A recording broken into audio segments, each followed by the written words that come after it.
லால் சலாம் படத்தை தொடர்ந்து super star Rajinikanth இப்போ வேட்டையன் படத்தில் நடிச்சிட்டு வராரு. இந்த வேட்டையன் படத்தை டிஜே ஞானவேல் அவர்கள் டைரக்ட் பண்ணுறாரு. மேலும் இந்த படம் நவம்பர் மந்த் ரிலீஸ் ஆகும்னு சொல்லிட்டு அஃபிஷியலாக ஒரு தகவல் போயிட்டுருக்கு. மேலும் ஏப்ரல் 14 இந்த படத்திலிருந்து ஸ்பெஷலாக ஒரு சிங்கிள் ட்ராக் ரிலீஸ் ஆகலான்னு சொல்லிட்டு மக்களால் எதிர்பார்க்கப்படுது. மேலும் சூப்பர் ஸ்டார் ரஜினிகாந்த் அவர்கள் அரசியலில் வருவார், மக்களுக்கு நல்லது பண்ணுவாருன்னு சொல்லிட்டு எல்லாரும் எதிர்பார்த்தாங்க. அவர் ரசிகர்கள் ரொம்பவே ஆவலோடு காத்துட்டு இருந்தாங்க. ஆனால் அவருடைய உடல்நிலை சரியில்லாமல் போனதுனால அரசியல் பக்கம் அவர் இறங்கலை. ஆனாலும் பார்த்தீங்கன்னா சூப்பர் ஸ்டார் நிச்சயமா நான் மக்களை கைவிட மாட்டேன்னு சொல்லிட்டு அவர் எல்லா திட்டங்களையும் பார்த்தீங்கன்னா அரசியலில் இல்லாமலே இப்போ செஞ்சுட்டு வராரு. அப்படிதான் பார்த்தீங்கன்னா 12 ஏக்கரில் ஒரு ஹாஸ்பிட்டல் கட்ட போகிறேன், மக்களுக்காக, ஏழை எளிய மக்களுக்காக பார்த்தீங்கன்னா இலவசமாக மருத்துவம் பார்க்க போகிறேன்னு சொல்லியிருக்காரு. இது ரசிகர்களுக்கும் சரி மக்களுக்கும் சரி ரொம்பவே சந்தோஷத்தை ஏற்படுத்தியிருக்கு.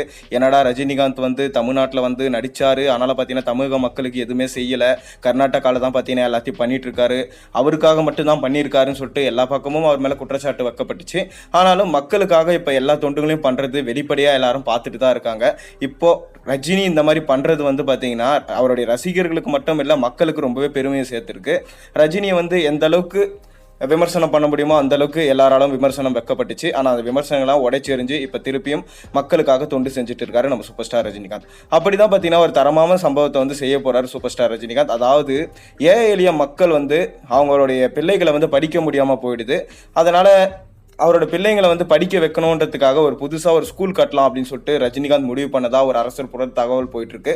அதாவது கர்நாடகாவில் ஒரு பள்ளி ஆசிரமம் அப்படின்னு சொல்லிட்டு அவரோட ஒய்ஃப் மூலமாக நடத்திட்டு இருக்காரு. தமிழ்நாட்டிலையும் இந்த மாதிரி ஒரு பள்ளி இருந்தால் ஏழை எளிய மக்கள் எங்கேயும் போக தேவையில்ல, அவங்க கண்டிப்பாக படிப்பாங்க, தரமான கல்வி கொடுக்கப்படும். மேலும் இந்த டிஎன்பிசி படிக்கிறவர்களுக்காக பார்த்தீங்கன்னா ஏற்கனவே அவர் ஒரு புதிய திட்டத்தை உருவாக்கியிருந்தார். அதன் மூலமாக தரமான படிக்க முடியாத மாணவர்களுக்கு டிஎன்பிசி கோச்சிங் தரப்படும் அப்படின்னு சொல்லிட்டு சொல்லியிருந்தார்.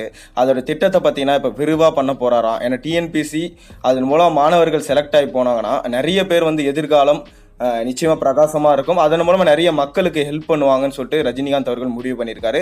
இதனால் மக்களுக்காகவும் சரி பசங்களுக்காகவும் சரி எல்லாருக்காகவுமே பார்த்தீங்கன்னா ரஜினிகாந்த் இப்போ இந்த மாதிரி ஒரு செயலில் ஈடுபட்டிருக்காரு.